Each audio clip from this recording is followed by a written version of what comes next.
You ask Tiger to solve. This deals with linear equations with one unknown. The final result is x equals 2. Let's solve it step by step. Group all x terms on the left side of the equation. Subtract 3x from both sides. Group like terms. Simplify the arithmetic. Group like terms. Simplify the arithmetic. Group all constants on the right side of the equation. Add 8 to both sides.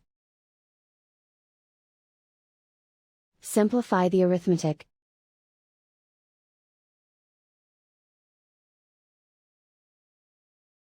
Isolate the x. Divide both sides by 9. Simplify the fraction.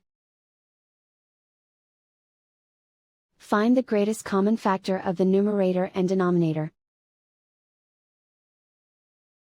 Factor out and cancel the greatest common factor. And so the final result is x equals 2.